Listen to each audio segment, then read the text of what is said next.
Felicidade é ter Deus no coração. Fernando Duó. É bem difícil se você se recusar, mas abrir seu coração sempre, sempre ajudará. Basta cantar, dar as mãos e perdoar. Feche os olhos pra maldade e feliz você será.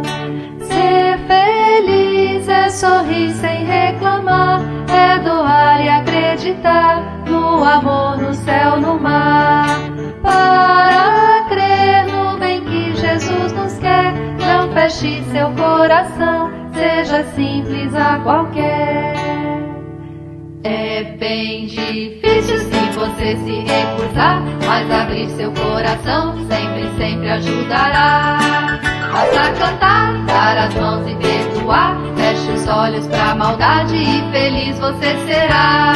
Ser feliz é sorrir sem reclamar, é doar e acreditar no amor, no céu, no mar. Para crer no bem que Jesus nos quer, não feche seu coração, seja simples a qualquer.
Própria casinha. Quem foi que ensinou o colibri a voar assim, assim? Papagaio, papiá, puro taco, canarinho, assobiar, coelhinho, saltitar, um, dois, e meu coração amar. Quem responde é a brisa mansa, são milhões de estrelas do céu, são os lábios da criança que sussurra papai no céu. Quem responde é a brisa mansa, são milhões de estrelas do céu, são os lábios da criança que sussurra papai do céu.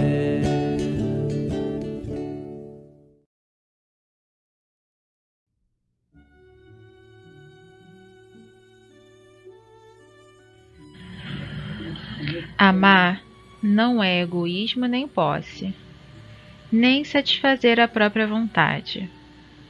Amar é querer bem ao outro, é generosidade. Nessa imagem, a gente consegue ver que a gaiola ela não tem mais cercas. Ela foi aberta para vários passarinhos poderem comer. Isso é uma forma de generosidade.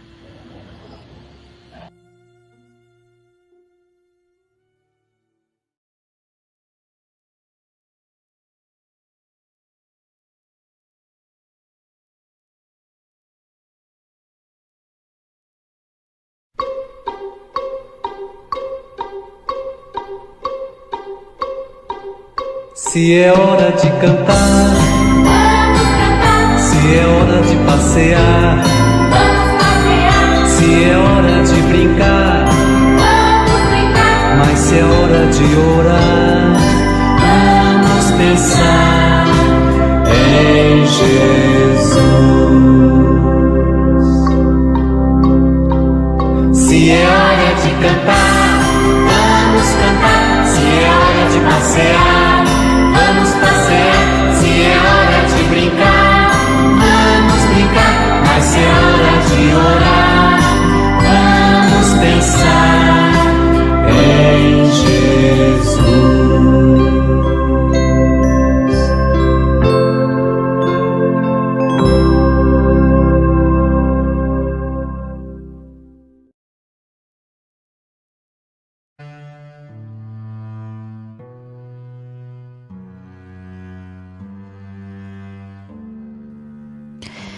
É a hora da nossa prece.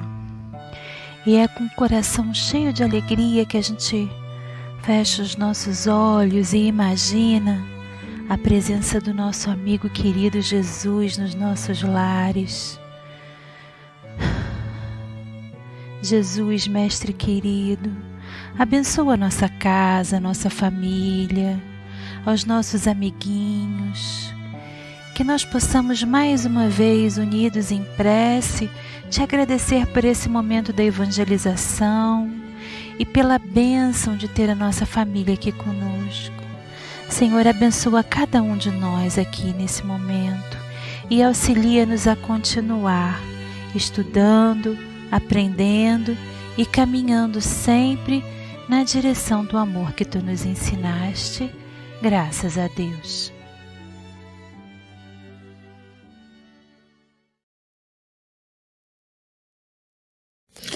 Oi pessoal, tudo bem? Hoje nós vamos falar sobre fé e generosidade. Então a fé é um sentimento instintivo que nasce com o espírito, é uma crença inata. Ela deve fazer eclodir e crescer por vontade ativa. A fé natural é uma centelha divina que trazemos no coração. É uma certeza na providência divina, certeza que o nosso Pai está por nós.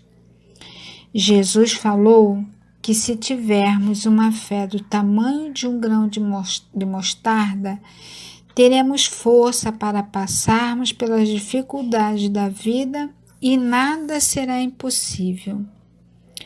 Quando diz também, fé que transporta a montanha.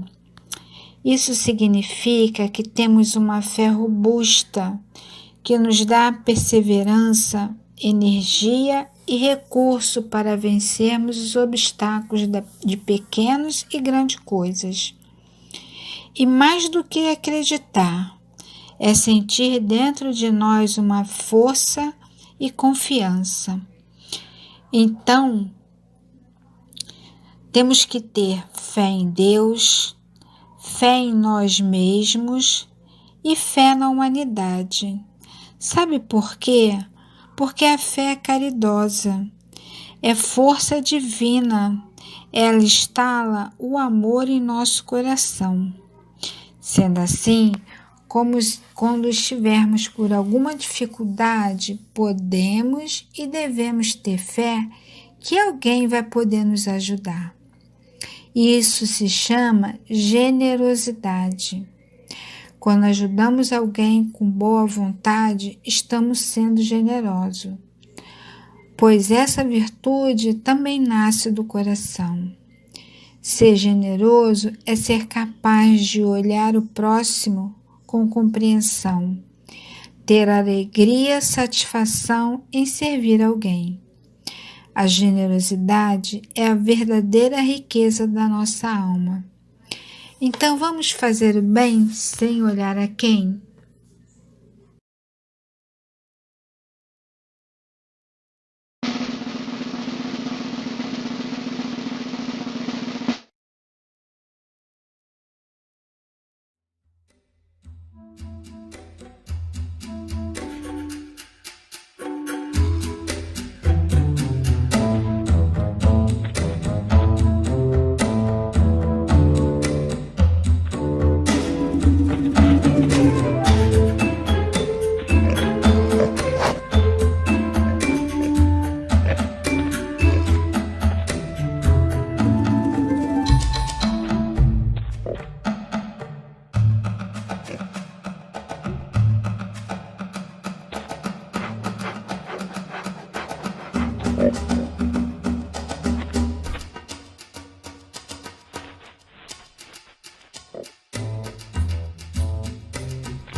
Agora nós vamos assistir um vídeo de um garotinho muito generoso. Vamos lá ver o que ele fez?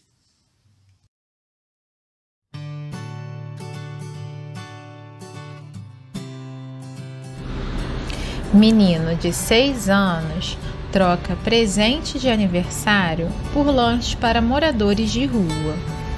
Na camisa dele está escrito assim: "Hoje é meu aniversário.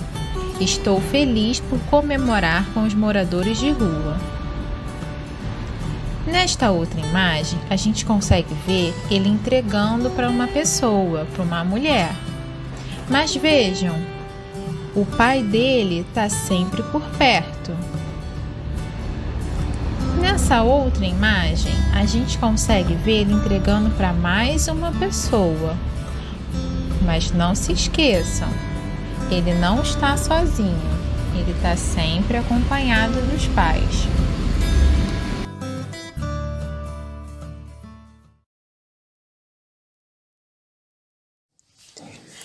Que generosidade desse menino, vocês não acham? Tão pequeno, tão sensível e já descobriu o que é a verdadeira felicidade. Não é à toa que na sua blusa estava escrito: "Hoje é meu aniversário. Estou feliz por comemorar com os moradores de rua." Ele sabe que um lanchinho para quem não tem nada para comer é uma bênção de Deus. Ele acredita que pequenos atos fazem a diferença na vida de uma pessoa. Porque todos nós temos um poder. E não existe ato pequeno, tudo importa. Pensem no mar. O mar, na verdade, são gotas de águas que se juntaram. Então, mudança para um mundo melhor é o resultado de milhões de pequenos atos. Nós nascemos para sermos cooperativos. E sabe o que isso significa? Que nascemos para um ajudar o outro. Mas no mundo que vivemos, nem sempre esse mundo ensina isso. Pelo contrário, ensina a sermos competitivos. E sabe o que é ser competitivo? Bem, vamos lá. Para saber, vamos ao exemplo do primeiro vídeo, em que um homenzinho caçava um ovo para comer, vocês lembram? Ele sozinho, ele não conseguia pegar o ovo. Chegou a perder 3 ovos. E quando só restavam 2 ovos, apareceu o outro homenzinho. E o que ele pensou? Esse homem vai pegar os meus 2 últimos ovinhos. Eu não vou deixar. E ele viu o outro homem não como alguém que poderia ajudá-lo. E aí ele foi competitivo. E quando a gente é competitivo, só uma pessoa ganha. Quando somos cooperativos, todos ganham. E foi o que o outro homenzinho fez. Mostrou para ele que se os 2 se ajudassem, os 2 iriam ganhar um ovo. E aí? Nós vamos escolher sermos generosos, cooperativos, hein? E agora, então, para ajudar a gente a pensar sobre isso tudo que a gente comentou, vamos uma atividade com a tia Daisy. Vamos lá? Tia Daisy! Olá, meus amores. Estamos juntos novamente para uma atividade. E para o estudo de hoje, que foi sobre a fé e a generosidade, na compreensão desse estudo, vamos fazer uma atividade bem legal? Eu espero que vocês gostem. Nós vamos precisar de uma folha de qualquer cor. De caneta ou lápis, eu vou usar uma caneta. Também peguei uma canetinha vermelha. E uma tesoura sem ponta, que é a ideal, que não causa nenhum risco, né? Para nossa segurança, tesoura sem ponta. Então, vamos lá. Você vai pegar a folha na horizontal, vai juntar ponta com ponta e vai dobrar. Passa o dedinho para firmar bem, faz o vinco com o dedinho. Ok? Agora, vendo, esse lado aqui é o aberto. Você vai colocar a sua mãozinha, assim, com os dedos um pouquinho abertos, tá? Vendo, ó, lado aberto é do outro lado que você vai colocar a sua mão.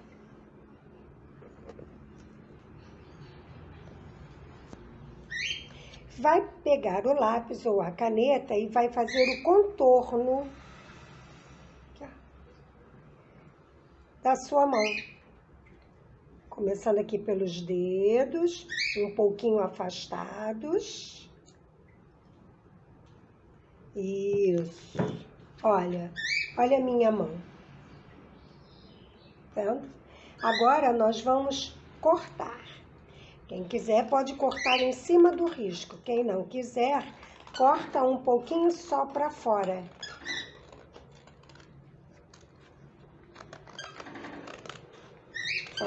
Corta aqui, ó, no contorno que você fez, que está marcadinho. Porque o estudo de hoje sobre a fé e a generosidade, para que a gente saiba que ser uma pessoa generosa vai nos fazer entender melhor o que Deus Pai espera de cada um de nós. Porque em algum momento de nossas vidas, aliás, em vários momentos, precisamos uns dos outros, da generosidade do outro. Então a gente começa a praticar isso, começamos a aprender e a praticar quando criança. Então, já cortei aqui, ó, o desenho da minha mãozinha. Ó, olha aqui, ó. Tá vendo? Quando eu abro, olha aqui, ó. Tá vendo aqui? Eu não cortei em cima do risquinho. Olha aqui, ó. Quando a gente está conversando com Deus, nós temos esse hábito, né, de nos expressar. Fechamos, às vezes, até os nossos olhos, né? Falamos com Deus. Quando queremos mostrar nossa generosidade, a gente não faz assim. Generosidade é a capacidade que nós temos de dividir, emprestar, ouvir, ver a necessidade do outro. A gente faz assim com as mãos, porque a gente está dando alguma coisa. Então aqui, nesse lado aqui, ó, nós vamos desenhar um coração que representa os nossos sentimentos. Não se preocupem se vai sair direitinho ou não. Faça o seu melhor, porque nós ainda estamos no meio de imperfeição, porque somos imperfeitos, né? Por que a gente vai querer sempre fazer um coração perfeito? Então, olha, já fizemos. Desse lado aqui, nós vamos escrever tudo aquilo que a gente pode mostrar generosidade. Bom, quando um colega esquece o lanche, o que você pode fazer? Dividir o seu pão, o seu biscoito. Desenhe um biscoito ou você escreve doação de alimentos. Se o colega não está se sentindo bem, você pode ver se alguém tem um remédio para dar a ele, doação de remédios. Se ele está precisando de alguma coisa que ele esqueceu, você pode emprestar, você pode desenhar um lápis, o caderno ou o carrinho dele, não sei. Se o colega te chateou, você pode perdoar se ele fez alguma coisa que você não gostou. Se ele gritou com você, você pode compreender que ele não está num bom momento. Se ele quer conversar, porque ele está com algum problema, você pode desenhar um ouvido ou escrever ouvir. Quando na fila, você pode ceder a vez que o outro está mais agitado, quer se sentar logo. Você pode ceder a sua vez, não custa nada, né? Você pode doar seu tempo com alguma coisa que alguém precise. Quando você pode dar um sorriso de gentileza. Você pode falar com gentileza. Você pode desenhar uma boca ou escrever. Ser gentil, falar boas coisas. Você pode falar de Jesus para o outro. São várias situações e cada um vai escrever aquilo que pode fazer. Entendeu? Então, olha aqui, olha. Meu coração generoso, em doação, em generosidade para com o outro e assim recebendo também. Lembrando de um aprendizado cristão, que ninguém saiba o bem que você faz, pois isso é somente entre você e Deus. Fiquem com Deus e até a próxima aula. Agora, nós vamos para a prece final. Beijinhos.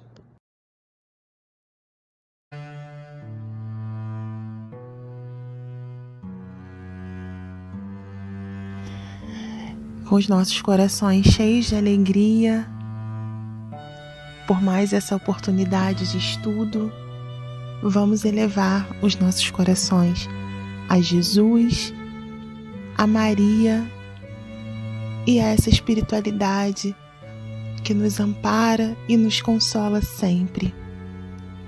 Agradecemos, Senhor, por tudo que nos deu, por tudo que recebemos, através desse estudo elaborado com tanto carinho, que os nossos corações, Senhor, se encham de esperança e que ela se estenda a todos os nossos irmãos em humanidade. Sabemos e confiamos em todos os teus propósitos. Que tenhamos dias melhores, que renovemos a nossa fé, o nosso amor e que tu estejas sempre conosco. Graças te damos e que assim seja.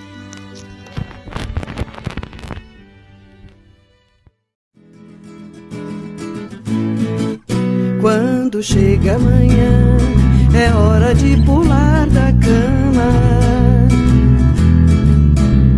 Viver é tão bom, eu acho a vida tão bacana. Eu peço a Deus que faça-se a sua vontade e que eu saiba aproveitar tamanha oportunidade. A minha evolução é a programação divina. Buscar a perfeição até nas coisas pequeninas. Pra isso eu renasci, pra cultivar bons sentimentos, amar e aprender, multiplicar os meus talentos. Quando chega amanhã, é hora de pular da cama. Viver é tão bom, eu acho a vida tão bacana. Eu peço a Deus que faça-se a sua vontade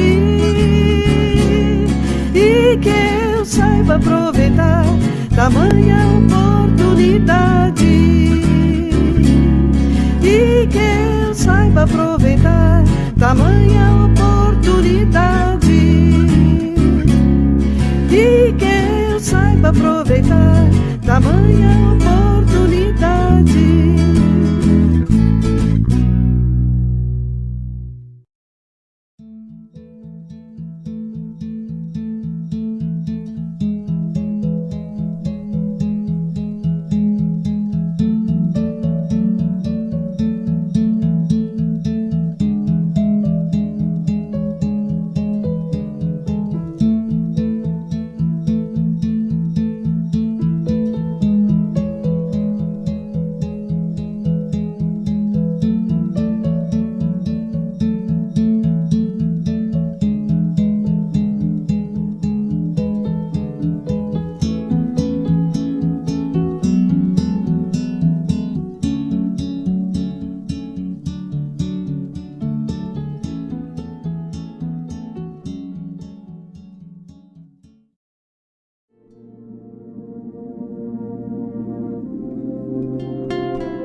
Olha, já desponta um novo sol,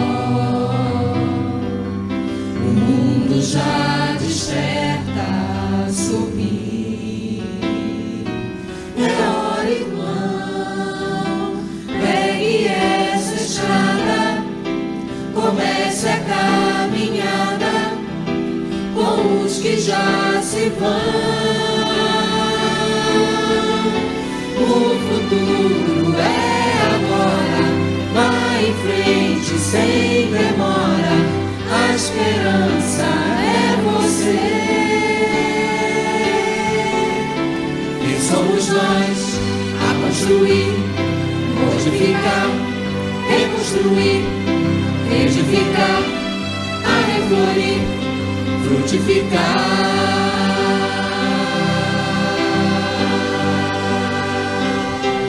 Somos nós a construir, modificar, reconstruir, edificar, a reflorir, frutificar.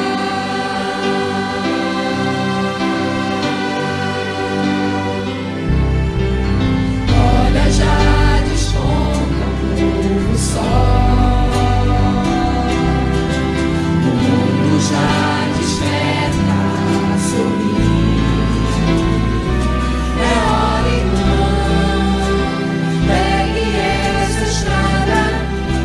Comece a caminhada com os que já se vão. O futuro é agora, vá em frente sem demora, a esperança é você. E somos nós a construir, modificar, reconstruir, edificar, a reflorir, frutificar.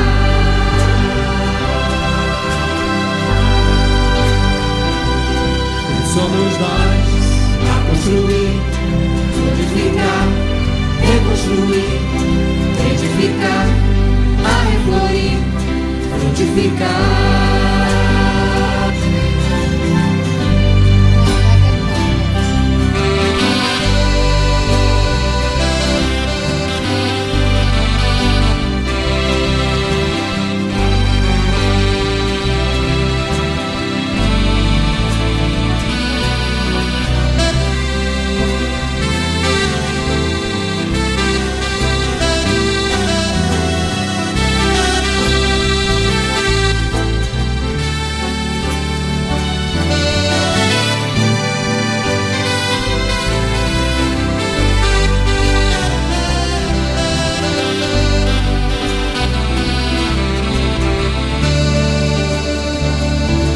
Somos nós a construir, modificar, reconstruir, edificar, a reflorir, frutificar.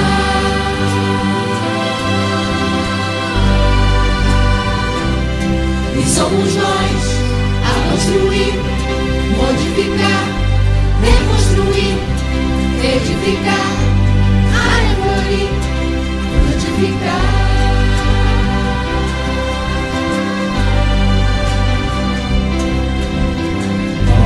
Já desponta um novo sol.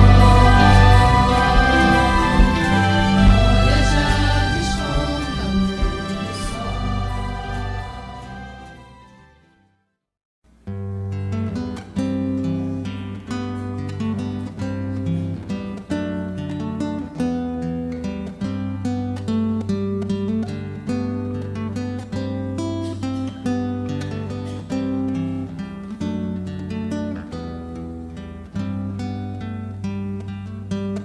Toda alegria, todo crescimento é um presente de Deus. Toda esperança, todo amor e movimento também é presente de Deus. Há um ser maior a nos religar,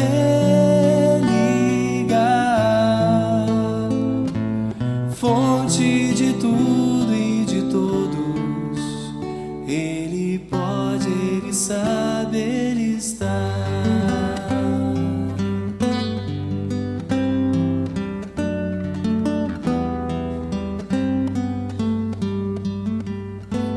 todas as tristezas, todo sofrimento é um presente de Deus. Todas as doenças, todo choro de lamento também é presente de Deus. Há em cada um sempre um grão de fé que nos ajuda a seguir, pois Deus é justo, Ele é bom, Ele é.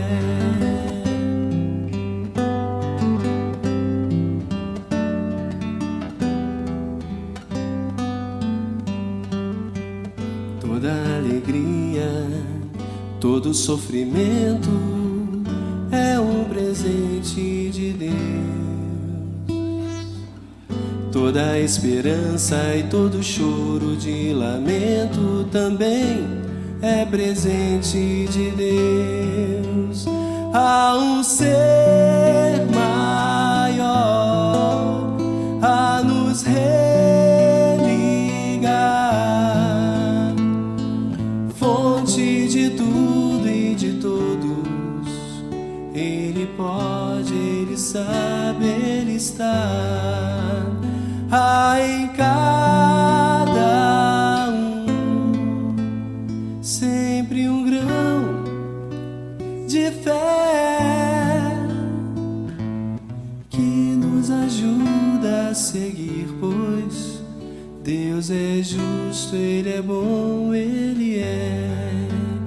Ele pode, Ele sabe, Ele está. Ele é justo, Ele é bom, Ele é.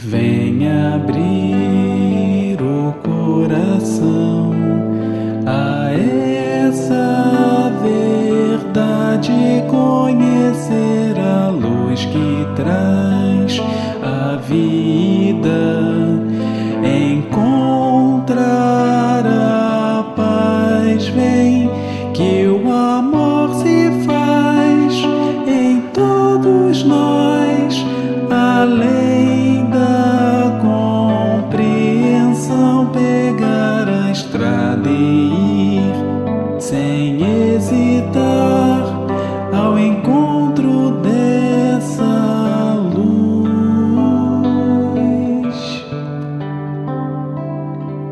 Venha abrir o coração, esquece o passado e saiba que a caridade é o principal.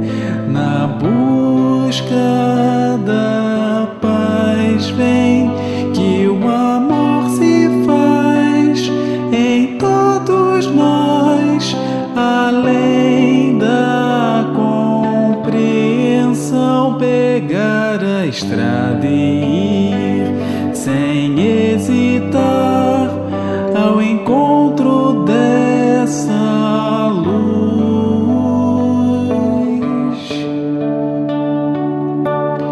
Venha abrir o coração, esquece o passado e saiba que a caridade é o principal.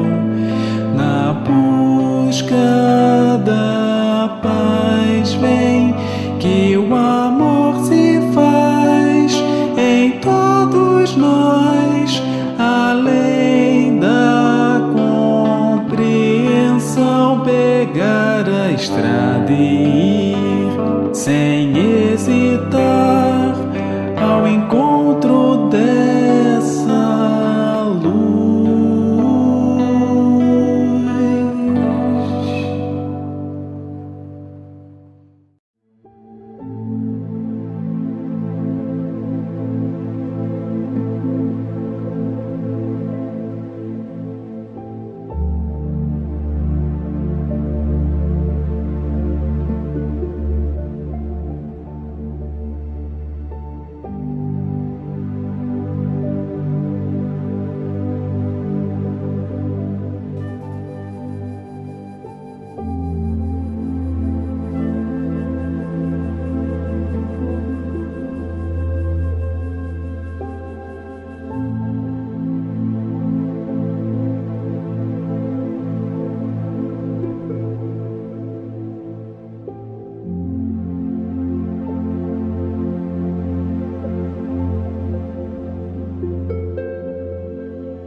Boa noite, irmãos queridos. Sejam todos bem-vindos a mais uma reunião pública do Centro Espírita Miquel. Que a paz de Jesus esteja em nossos corações e que possamos ser envolvidos pelas vibrações amorosas da nossa casa querida, nossa casa de oração. Meu nome é Mônica Lima e vamos falar um pouquinho das reuniões que a nossa casa oferece. São 6 reuniões no total. 3 reuniões que nós chamamos de reunião pública. Consiste na explanação do Livro dos Espíritos e do Evangelho segundo o Espiritismo, e uma vez por mês nós recebemos um convidado da nossa casa ou de outra casa para fazer uma palestra sobre determinado tema. Elas ocorrem no domingo, às 9 horas da manhã, nas tardes de quinta-feira, às 14h30, e na noite de sexta-feira, às 20 horas. Temos 2 reuniões de fluidoterapia. É a reunião de assistência aos enfermos. Uma reunião voltada para auxiliar alguém que esteja enfermo, que esteja doente. Então, vamos assistir essa reunião com os nossos pensamentos voltados para a saúde, quer seja nossa, de uma outra pessoa ou de várias pessoas. Essas reuniões acontecem na terça-feira, às 19h30 e na quarta-feira, às 9 horas da manhã. Temos a prece da saudade, que é direcionada para aqueles que desencarnaram. Não importa se desencarnou há uma semana, há um mês ou há 30 anos. Nessa reunião, quem quiser pode colocar o nome de quem desencarnou no chat. Porém, é muito importante que os nossos pensamentos nessa reunião para o espírito desencarnado sejam de amor, de carinho, de lembranças boas. A prece da saudade, ela ocorre na quinta-feira, às 19h30. Tanto na fluidoterapia como na prece da saudade, fazemos somente a explanação do Evangelho segundo o Espiritismo. Ah, Mônica, então eu não posso assistir a reunião pública pensando no meu querido que está doente ou naquele que desencarnou? Queridos, é claro que podemos fazer, né? Podemos assistir todas as reuniões. Eu só queria deixar claro a diferença de cada uma delas. E a água fluidificada? O procedimento é o mesmo da reunião presencial. É só colocar a garrafa de água para fluidificar no momento em que estamos assistindo a reunião e fazer o uso dela posteriormente. Ok? Vamos ao roteiro da reunião de hoje. Página de abertura com a nossa jovem Maria Eduarda, no Livro dos Espíritos, finalizando a Lei de Igualdade, questões 823 e 824, Igualdade perante o túmulo, nossa companheira Nilsa Silva fará as reflexões. E no Evangelho segundo o Espiritismo, iniciando o capítulo 2, Meu Reino Não É Deste Mundo, os itens 1 a 3, que fala sobre a vida futura, o nosso companheiro Leomar Lira.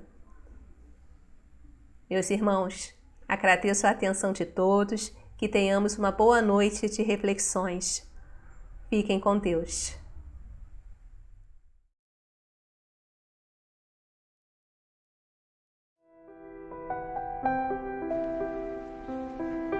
Do livro Pão Nosso, de Francisco Cândido Xavier, pelo Espírito Emmanuel.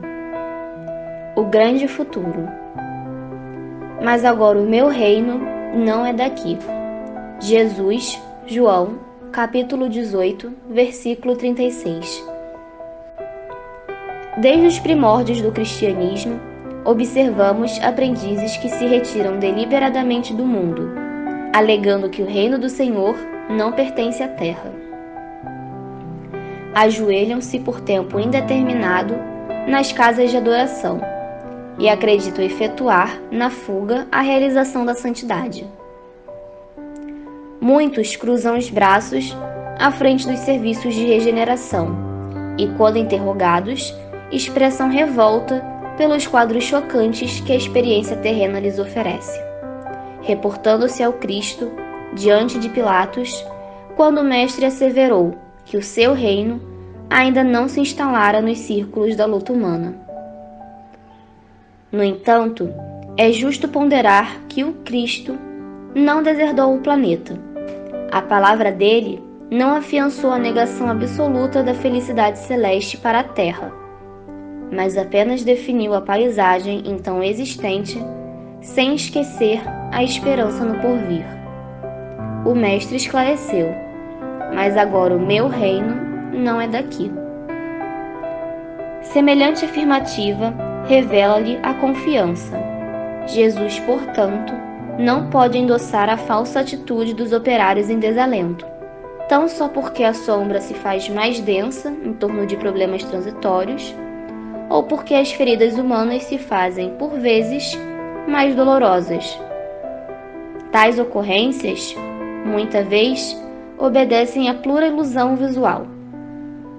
A atividade divina jamais cessa, e justamente no quadro da luta benéfica é que o discípulo esculpirá a própria vitória. Não nos cabe, pois, a deserção pela atitude contemplativa, e sim avançar confiantemente para o grande futuro.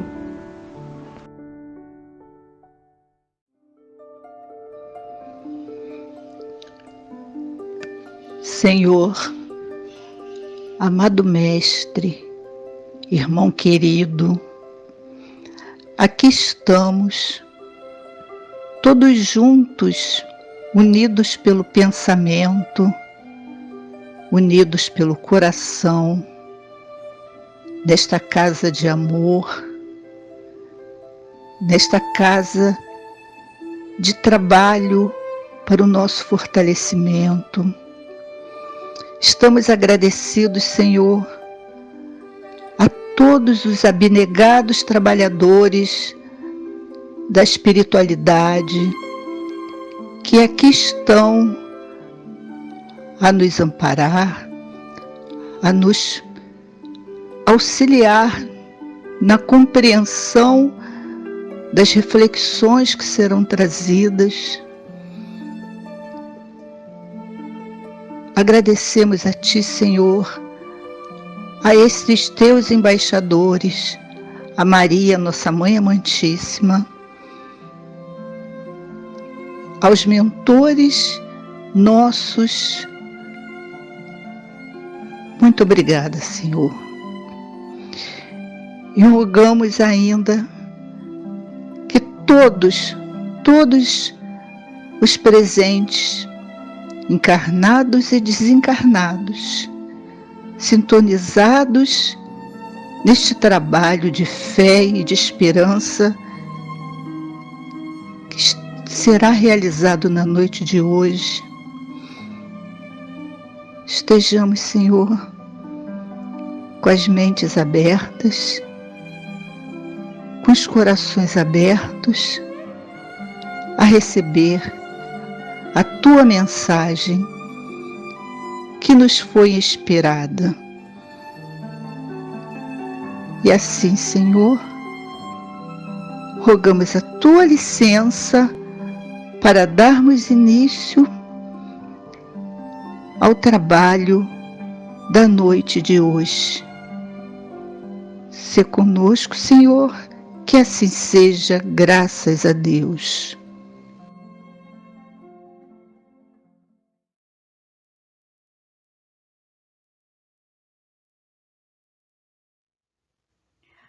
Boa noite, irmãos. Boa noite, irmãos da Casa de Miguel. Boa noite, irmãos que estão nos acompanhando pelo YouTube. Para aqueles que não me conhecem, meu nome é Nilza Silva, sou trabalhadora da Casa de Miguel e hoje estou aqui para dar continuidade às reflexões que estamos fazendo sobre o Livro dos Espíritos e estamos na terceira parte, que é a parte que fala das leis morais. Estamos no capítulo 9, Lei de Igualdade. Então, hoje nós vamos encerrar este capítulo. Só para nos contextualizarmos, vamos relembrar uma brevíssima fala sobre o que já foi refletido, comentado antes sobre esse capítulo, que foram a igualdade natural, a desigualdade das aptidões, as desigualdades sociais, desigualdade das riquezas, as provas da riqueza e da miséria e a igualdade dos direitos do homem e da mulher. Então, na igualdade natural, nós vimos que todos nós, espíritos, fomos criados simples e ignorantes, e somos espíritos perfectíveis. O nosso objetivo, quer dizer, o objetivo de Deus, e que torna-se nosso objetivo, é chegarmos à perfeição que é própria à natureza humana.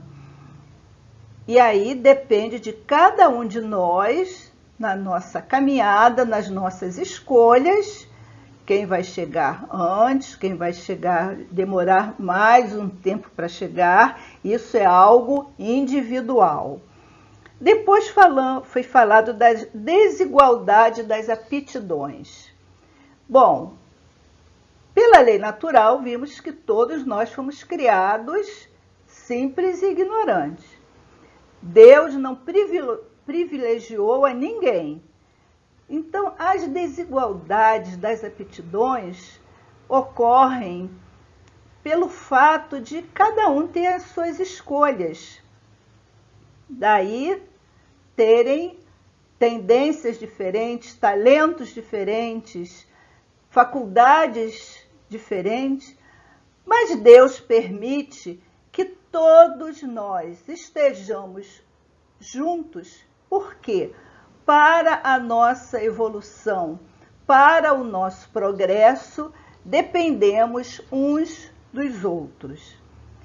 Vimos também as desigualdades sociais e ficou bem claro para todos nós que a desigualdade social, ela, para terminar, depende da nossa consciência, de nós termos consciência que precisamos trabalhar em prol do próximo. Depende de sermos benevolentes, de sermos menos egoístas, trabalhar para transformar este egoísmo em caridade, em fraternidade. Vimos também as desigualdades das riquezas, ou desigualdade das riquezas. E existe a prova da riqueza e da pobreza. São duas provas muito sérias, muito graves. E a prova da pobreza, a prova da miséria, é uma prova da resignação. E a da riqueza é a prova do desapego, desapego aos bens materiais, é percebermos que devemos ter aquilo que nos é necessário, sim, materialmente falando, mas o mais importante é termos essa compreensão da necessidade da evolução moral. Tivemos também, além desses itens, tivemos a igualdade dos direitos do homem e da mulher. Porque lá no início, nos primórdios, víamos que havia assim, uma grande diferenciação entre a condição, era bem grande. Houve até uma época em que a mulher não podia nem abrir a boca, não podia falar. E comparando com o que nós temos na atualidade, a gente vê que já caminhamos bastante, mas ainda há muito a caminhar. Hoje a mulher já pode votar, hoje a mulher já pode falar, hoje a mulher já pode lutar pelo seu lugar na sociedade e pelos seus direitos, mas ainda temos muito a caminhar. E fechando esse capítulo que vamos falar hoje é a igualdade perante o túmulo. Olha só como Kardec é assim, um pedagogo espetacular, que ele veio trazendo os itens deste assunto e terminou na igualdade perante o túmulo, onde não fica mais dúvida para ninguém que temos os mesmos direitos, que somos criaturas todas iguais perante Deus. Então vamos entrar nas questões 823 e 824, que Kardec fez perguntas aos espíritos sobre este assunto. Então, a questão 823. De onde se origina o desejo de o homem perpetuar sua memória através dos monumentos fúnebres? E a resposta dos espíritos: último ato de orgulho. Temos conhecimento de pessoas que já dão ciência de como gostariam de ser seu cortejo público, com pompas, como deverá ser seu velório. Eu conheço e sei e tenho certeza que vocês também já devem ter ouvido falar ou conhecem, né?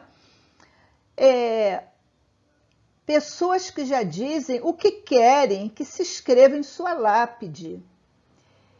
E a espiritualidade diz a Kardec que é um ato de orgulho. Todos nós temos consciência que vamos desencarnar um dia. O melhor que podemos fazer é ficarmos preocupados em preparar o modo de perpetuarmos a nossa memória com monumentos fúnebres. Seria essa a melhor preocupação? Então, alguns podem perguntar assim: então fazer um plano funeral não é devido? Não, não é isso que estamos falando. Na nossa atualidade, o plano funeral é até uma preocupação para aqueles que têm condições de fazer, porque sabemos que esse ato do sepultamento dos despojos físicos é algo que requer uma verba que, para alguns, ela sai pesada. Então, muitas pessoas já vão pagando um plano funeral. Então, lembrando, bem frisando, deixando bem claro que quando é falado aqui, a espiritualidade diz a Kardec, né, que esse desejo de perpetuar a memória com monumentos fúnebres, ele não está falando desse cuidado que algumas pessoas têm em já deixar organizado como será para que a família não tenha aflições, conflitos financeiros neste momento. E a nossa memória, ela será perpetuada através das nossas ações enquanto encarnados. Os nossos entes queridos terão boas lembranças nossas se agirmos no bem. Porém, se formos muito orgulhosos, todas as vezes que se lembrarem de nós, citarão os atos menos virtuosos que tivemos. E isso, com certeza, não será bom para nós. Não será bom para nenhum desencarnado quando se tem na memória as pessoas, né, que ficaram, os entes que ficaram, os parentes, os amigos, os conhecidos, quando lembram de alguém através dos atos menos virtuosos. Isso não é bom para o espírito. O que é bom, sim, é quando lembramos dos bons momentos, das boas características, das características positivas que tinha aquela pessoa. Isso sim, isso faz muito bem ao espírito que está agora no plano espiritual. Mas então Kardec fez uma subpergunta na 823. Mas, em geral, a suntuosidade dos monumentos fúnebres não se deve mais ao fato de os parentes quererem honrar a memória do defunto do que à vontade do próprio defunto? E eles respondem a Kardec: orgulho dos parentes que querem glorificar a si mesmos. Oh, sim, nem sempre é pelo morto que se fazem todas essas demonstrações. É pelo amor próprio e para o mundo, e também para fazer ostentação de sua riqueza. Acreditas que a lembrança de um ser querido seja menos durável no coração do pobre, porque este apenas pôde colocar uma flor sobre o seu túmulo? Crês que o mármore salve do esquecimento aquele que foi inútil para a terra? Então, na realidade, os parentes não querem homenagear o morto. Segundo os espíritos dizem a Kardec, e sim ostentar sua riqueza.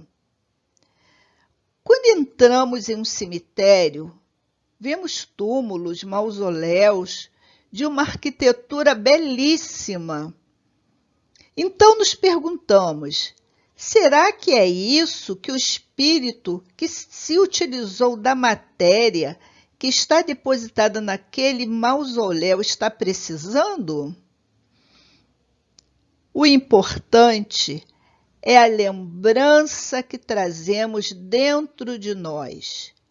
A espiritualidade nos faz refletir quando pergunta: será que a lembrança de um ser querido seja menos durável no coração do pobre? Então, nós até paramos um pouquinho para refletir isso. Será que ele vai ser menos querido porque ele tem uma condição financeira diferenciada daquele outro que tem muita condição? E certa vez eu vi um programa de televisão, uma família que fez uma escultura na entrada do mausoléu e que eram esculturas dos membros da família sentados ao redor de uma mesa. O interessante é que as esculturas eram dos desencarnados e dos encarnados ainda. Aí eu me pergunto, e a gente se pergunta, será que essa família, com essa pompa, será mais feliz no plano espiritual?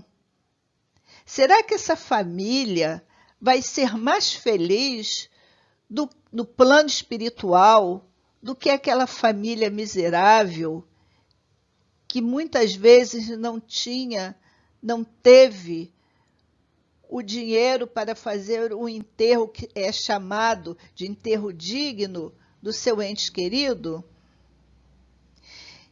Então, não vamos nos preocupar com a suntuosidade. Devemos respeitar o corpo, sim. Isso é muito importante. Samson, que foi membro da Sociedade Parisiense de Estudos Espíritas, ele deu uma comunicação no velório do seu corpo. Isso aí está na Revista Espírita de maio de 1862. Então, nós temos diversos relatos na literatura espírita de espíritos que vão ao seu próprio velório. E aí nós vemos que nós temos que ter um respeito. O velório é um lugar de estarmos recolhidos em prece, vibrando pelo retorno, pelo amparo daquele irmão que partiu e pelo conforto dos entes queridos que aqui ficaram. E muitas vezes a gente vê em velório rezadarias, contando piadas, quando não falando mal daquele ser que está ali, o ser não está ali, do corpo, né, que serviu a um espírito, e que se o espírito estiver ali presente, acompanhando o seu velório, imaginem o sofrimento que ele não vai estar sentindo. Então, essa tem que ser a nossa preocupação. E não a preocupação de estar ostentando com grandes monumentos, dizendo que é uma homenagem ao ser que partiu. E na questão 824, reprovar de modo absoluto a pompa dos funerais? Então, Kardec, mediante essas respostas que os espíritos deram, então Kardec quer saber. Então, eles reprovam de toda e qualquer maneira a pompa dos funerais?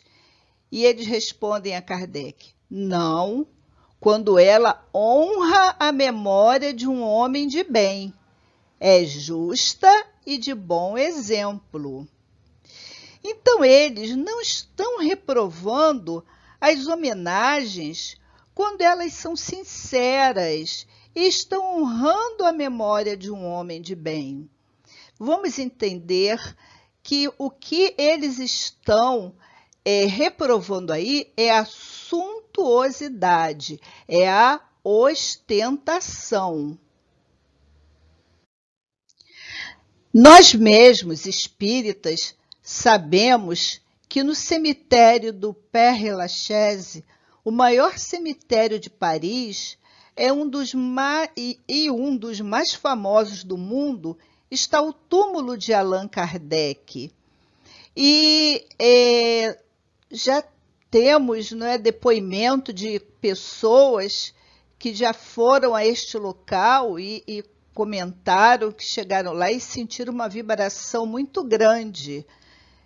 Então, vejam que isto é algo que pessoas vão a um lugar, não são todas, tá? É certo isso, algumas pessoas que foram e fizeram este comentário. E lá na lápide dele está escrito, nascer, morrer, renascer ainda e progredir sempre. Tal é a lei. E Kardec faz um comentário neste item. O túmulo é o ponto de encontro de todos os homens. Ali terminam impiedosamente todas as distinções humanas. É em vão que o rico quer perpetuar sua memória através de faustosos monumentos. O tempo os destruirá, do mesmo modo que é o corpo. Assim o quer a natureza. A lembrança de suas boas e más ações será menos perecível do que seu túmulo. A pompa dos funerais não o lavará de suas torpezas e não o fará subir um degrau sequer na hierarquia espiritual. Então, nós sabemos que o que nós levamos da vida material? Nós levamos alguma coisa de material desta vida? Não, todos nós sabemos disso, né? Levamos os nossos bens espirituais. Levamos aquilo que nós desenvolvemos, que nós adquirimos em virtude, em moralidade. Lá na questão 320 do Livro dos Espíritos ainda é perguntado: sensibiliza os espíritos o lembrarem-se deles os que lhe foram caros na terra? E eles respondem: muito mais do que podeis supor. Se são felizes com esse fato, lhes aumenta a felicidade, e são desgraçados, serve-lhes de lenitivo. Então, esta é a forma como verdadeiramente os espíritos são lembrados. Então, meus irmãos, vimos que perante o túmulo não há diferença.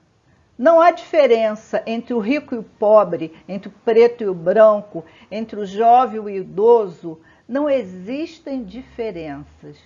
O que nós levamos são os nossos bens morais. Os bens materiais, eles ficam e seremos lembrados ou não através de tudo aquilo que fizemos, das nossas ações enquanto estivemos aqui encarnados. Agradeço a todos pela boa vibração e atenção nessas reflexões que tivemos nesta noite abençoada. Boa noite, meus irmãos.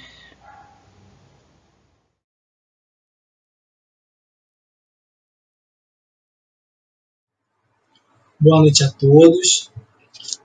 Nessa segunda parte, a gente vai dar continuidade ao estudo do Evangelho segundo o Espiritismo. Nós estamos no capítulo 2, Meu Reino Não É Deste Mundo.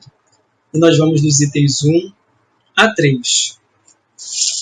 Então, no nosso item 1, vai dizer assim: Pilatos, tendo entrado de novo no palácio e feito vir Jesus à sua presença, perguntou: És o rei dos judeus?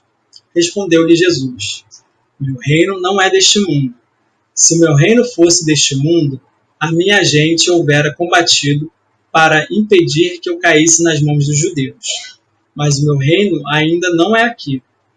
Disse-lhe então Pilatos: És, pois, rei? Jesus lhe respondeu: Tu o dizes, sou rei. Não nasci e não vim a este mundo, senão para dar testemunho da verdade. Aquele que pertence à verdade, escuta a minha voz. Então, quais são os pontos importantes desse diálogo, desse interrogatório de Pilatos, que nós podemos tirar? Lembrando antes que Jesus foi entregue a Pilatos sob a acusação de querer ser um rei, a acusação falsa. Na época, Jesus andava rodeado de pessoas, né? Ele arrastava as multidões. E essas multidões tinham pessoas de diversas classes sociais e hierárquicas também. Por isso, para os romanos, ele se tornava uma ameaça. Só que para os demais religiosos, os líderes daquela época também, Jesus também era uma ameaça. Já o Pilatos não conhecia a natureza de Jesus. Por isso ele faz 2 vezes o mesmo questionamento. Primeiro perguntando se ele era o rei dos judeus. E depois perguntando se ele era rei. Mas Jesus aproveita o momento para trazer algumas verdades. A primeira delas é quando ele diz: Meu reino não é deste mundo, onde ele vai nos revelar a pátria espiritual. Não só isso, ele também vai fazer distinção do mundo espiritual com o mundo material. dizendo que o reino dele não é desse mundo. Então, que reino seria esse que Jesus está falando? Quais as características desse reino? É um reino de amor e de fraternidade e de compaixão. Tudo que, por enquanto, não se predomina na terra. Que é uma verdade, né? Jesus, quando veio, trouxe uma proposta diferente não, a complementar as leis que já existiam na época. Por isso, muitos daqueles religiosos também não compreendiam. Não entendiam qual era a missão de Jesus. E que missão era essa? Vou só arrastar aqui. Era a missão do testemunho da verdade, a verdadeira vida no plano espiritual e a terra como só uma passagem.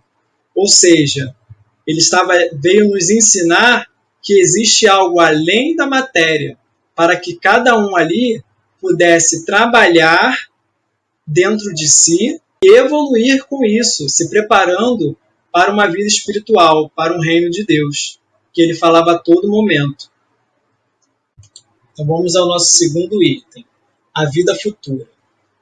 Por essas palavras, Jesus claramente se refere à vida futura, que ele apresenta em todas as circunstâncias como a meta a que a humanidade irá ter e como devendo constituir objeto das maiores preocupações do homem na Terra. Todas as suas máximas se reportam a esse grande princípio. Hoje em dia, a gente já compreende melhor isso por conta da reencarnação, né? Então a gente sabe que aquilo que a gente fez no passado interfere na nossa vida atual e aquilo que nós fizermos no presente vai interferir na nossa vida futura, na nossa vida daqui para frente, tanto na nossa próxima reencarnação ou até mesmo na nossa chegada ao plano espiritual. E aí, diante disso, nos cabe reformar, transformar nossos velhos conceitos, nossos preconceitos, nossas más atitudes. E o Cristo traz isso a todo momento através de seus exemplos. Continuando. Com efeito, sem a vida futura, nenhuma razão de ser teria maior parte dos seus preceitos morais, de onde vem que os que não creem na vida futura, imaginando que ele apenas falava na vida presente, não os compreendem ou os consideram pueris. É aquela questão, né? Como que eu vou pensar em fazer o bem ou não ganhar vantagem em cima das outras pessoas se eu não acredito que existe algo além, algo acima de mim, como Deus ou imortalidade da alma?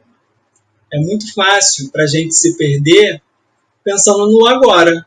Então, no agora, eu vou ganhar vantagem em cima de um amigo de trabalho, de um colega de trabalho, eu vou pensar apenas em mim sempre. Agora, quando a gente abre os nossos olhos para uma vida futura, de onde eu vim, para onde eu vou, o que é Deus, começa a me perguntar, a questionar. Hoje em dia, é fácil de se compreender isso dentro da doutrina espírita. Aí sim, eu começo a entender para onde eu vou, de onde eu vim, e aí procuro me melhorar. E a gente sabe que essa melhora não é de uma hora para outra, mas a gente já compreende que é uma caminhada que a gente faz de pouco a pouco. Nos tranquiliza, não nos deixa desesperar, mas é um aprendizado que a gente tem que trabalhar a todo momento. Mais do que entender, é o vivenciar. E Jesus fazia isso, né? Ele falava, mas ele também mostrava para a gente, através de suas ações, como fazer. Continuando. Esse dogma pode, portanto, ser tido como eixo do ensino do Cristo, pelo que foi colocado num dos primeiros lugares à frente desta obra. É que ele tem de ser o ponto de mira de todos os homens. Só ele justifica as anomalias da vida terrena e se mostra de acordo com a justiça de Deus. Que anomalias são essas? Uma criança que nasce com certa doença. Como explicar isso? A desigualdade que existe no mundo. Dentro da doutrina espírita, a gente compreende que quando a gente reencarna, a gente vem para espiar ou provar alguma coisa, né? Mas a gente vem sempre para nos transformar e aprender de pouco a pouco. E quando a gente compreende que a imortalidade da alma, que a alma é imortal, aí mesmo que nos tranquiliza, porque a gente pensa que aquele serzinho que desencarnou, aquele nosso parente que desencarnou, ele na verdade não morreu, foi apenas a matéria, e que ele continua sua caminhada no plano espiritual. E logo, logo, nós também estaremos lá. Até a questão da vida, né? A gente sabe que todo mundo vai desencarnar em algum momento, embora poucas vezes a gente se debruce sobre o assunto. Acho que a nossa doutrina ainda traz isso um pouco mais. Mas é difícil das famílias conversarem sobre isso. E quando a gente se permite conversar sobre o desencarne, a gente começa a compreender mais. É claro, a dor da saudade fica, a gente vai sentir a falta do outro, mas a gente compreende que logo, logo estaremos juntos. Outro ponto importante, que vale a pena comentar, é que nenhum de nós sabe ao certo qual é o momento que vai ser chamado de volta para o plano espiritual. Então, essa vida futura deve ser algo que seja almejado a cada dia por nós, a cada dia trabalhando por uma vida melhor, seja aqui ou quando partirmos. Quando a gente lê os livros, a gente fica babando quando a gente escuta lá os relatos, as descrições de como é a vida no plano espiritual. Mas devemos lembrar que ela só acontece após uma vida que se realiza na parte material, e que nem todos têm a mesma realidade. Então, eu trouxe aqui, gosto muito do livro do André Luiz. Então, eu trouxe mais uma vez o Nosso Lar. Temos lá o André, que vive uma vida materialista, que não é preocupado com as questões espirituais e que, quando desencarna, se depara com uma realidade diferente. Como não estava preparado, acaba sofrendo por algum tempo o que a gente conhece como umbral. Então, mesmo assim, a gente percebe que em nenhum momento a gente fica desamparado. E aí eu trouxe esse momento em que o André ele faz essa abertura com o plano superior da vida. Deitado no chão, André, entendendo o significado da oração pela primeira vez em sua vida, reza. Na hora do desespero, quando não tinha mais forças, todas as esperanças pareciam terminadas. Fiz a única coisa que me restava. Não sei quanto tempo durou aquela súplica, que vinha do fundo da minha alma, mas fui ouvido. E aí é o momento que ele é resgatado, ou seja, no momento em que ele achou que não tinha mais nada, ele fez a única coisa que ele achou que ele poderia fazer, que era suplicar por ajuda a algo que ele com certeza achava que era superior a ele, mas que ele nunca havia praticado. Não de verdade. E que nós, a cada dia, devemos fazer esse movimento também, de nos auxiliar através da oração, que seja através da prece, através do auxílio ao próximo, e incentivar aqueles que estão à nossa volta a fazer o mesmo, auxiliando a eles se for necessário. Então vamos ao item 3. Apenas ideias muito imprecisas tinham os judeus acerca da vida futura. Acreditavam nos anjos, considerando os seres privilegiados da criação, não sabiam, porém, que os homens podem um dia tornar-se anjos e partilhar da felicidade destes. Então, esse conhecimento que hoje em dia a gente já traz conosco, que cada espírito nasce simples e ignorante e pouco a pouco vai galgando degrau a degrau até chegar à perfeição, na época eles não tinham. E aí eu coloquei ali embaixo também para a gente poder ver a classificação dos espíritos, né, de primeira ordem, os espíritos puros, de segunda ordem, os bons espíritos, e de terceira ordem, os espíritos imperfeitos. Está lá no livro dos espíritos. Lembrando que mesmo assim, ainda hoje, às vezes, quando a gente pensa na nossa própria evolução, a gente fica comparando, né? Ah, mas Jesus era Jesus, mas Chico era Chico. É a mesma coisa que eles faziam na época, só que eles achavam que os anjos eram privilegiados. Lembrando que que Deus não tem esse privilégio, né? Ele ama os seus filhos como iguais. As leis são feitas, são justas para todos nós. Segundo eles, a observância das leis de Deus era recompensada com os bens terrenos, com a supremacia da nação a que pertenciam, com a vitória sobre seus inimigos. As calamidades públicas e as derrotas eram o castigo da desobediência àquelas leis. Ou seja, é a questão do Deus punitivo e rigoroso, que Jesus depois veio nos trazer o Deus soberanamente justo e bom, aquele Pai amoroso que quer que seus filhos sejam felizes. Mas na época eles ainda tinham essa visão que Deus punia. Então, se eles seguiam, faziam as coisas certas, eles eram recompensados através dos bens terrenos, eram recompensados através da vitória contra seus inimigos, o que era um erro, né? E quando aconteciam as calamidades, era porque eles estavam sendo punidos, então Deus punia, que não é uma verdade, né? Moisés não pudera dizer mais do que isso a um povo pastor e ignorante, que precisava ser tocado, antes de tudo, pelas coisas deste mundo. Mais tarde, Jesus lhe revelou que há outro mundo onde a justiça de Deus segue o seu curso. É esse o mundo que ele promete aos que cumprem os mandamentos de Deus, e onde os bons acharão a sua recompensa. Aí o seu reino.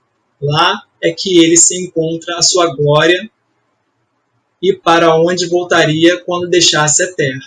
E aí eu trouxe ali a classificação dos mundos, que hoje a gente sabe que vai dos mundos primitivos até os ditosos e divinos, cada mundo tendo a população com as características específicas, né?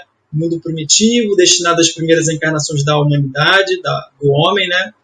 O mundo de provas e expiações, onde domina o mal.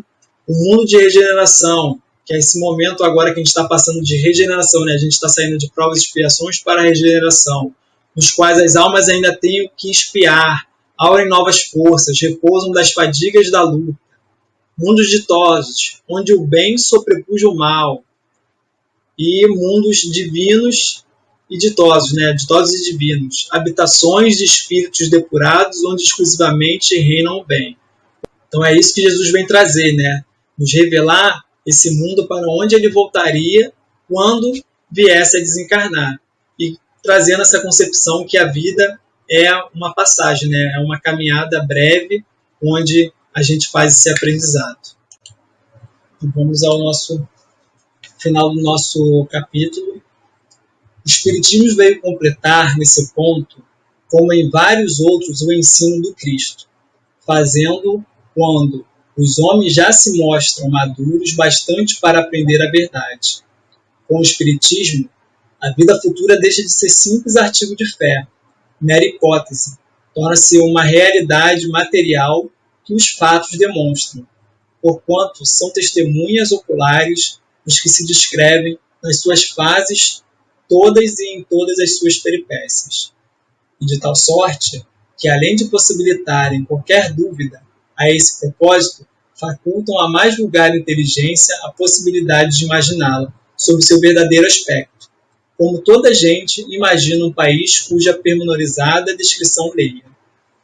Ora, a descrição da vida futura é tão circunstancialmente feita, são tão racionais as condições ditosas ou infortunadas da existência dos que lá se encontram, quais eles próprios pintam, que cada um, aqui a seu malgrado, reconhece e declara a si mesmo que não pode ser de outra forma, porquanto, assim sendo, patentifica a verdadeira justiça de Deus. Então, o Espiritismo vai trazer conhecimentos que na época de Jesus ele não poderia trazer pela ignorância daqueles que lá habitavam.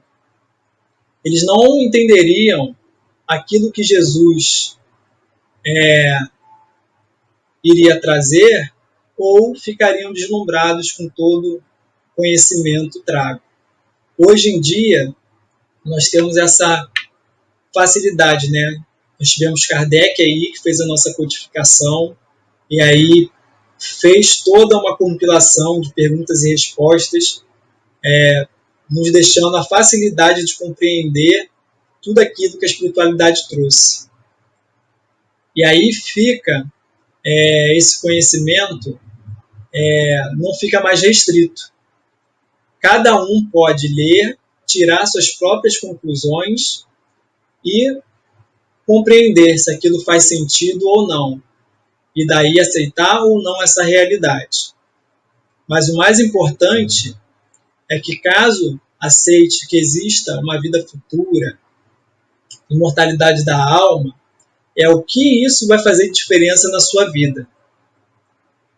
Como esses ensinamentos que Jesus trouxe à sua época, que hoje em dia estão bem mais claros para a gente, vai fazer diferença na sua vida a ponto de te mortificar, de te fazer auxiliar a si próprio e ao próximo, a crescer como pessoa. Esse é o grande diferencial. Essa é a proposta da doutrina espírita. Não, como nós dizemos, não vai ser a religião do futuro. A única religião vai ser a doutrina espírita. Não. Mas sim o futuro das religiões, porque dentro de cada religião, esses conceitos já vão estar empregados. E em cada religião, cada um vai poder cultuar ela de forma livre, mas entendendo, compreendendo esses princípios espirituais. E é isso, gente. Agradeço pela atenção de vocês e vamos à nossa prece.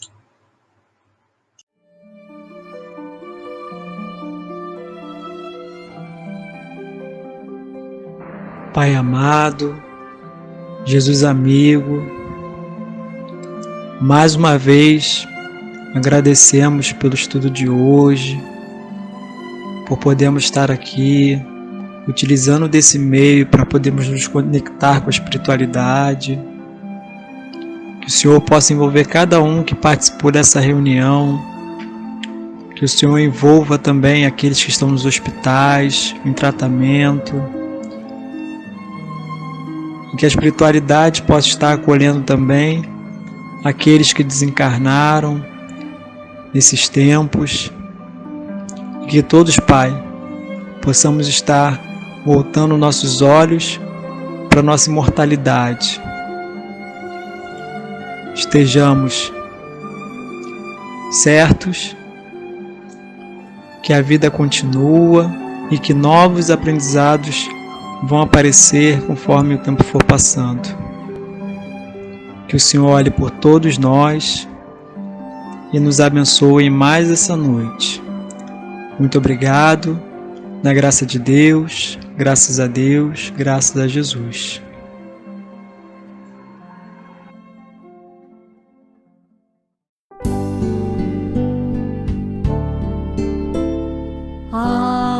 Agradecemos, Senhor, Senhor, estes momentos de paz. Nós te sentimos aqui, aqui, em vibrações fraternais. Na estrada da vida, conduz-nos ao bem, na alegria e na dor. Seja o amor nossa bandeira de luz, amado Mestre Jesus. Seja o amor nossa bandeira de luz, amado Mestre Jesus.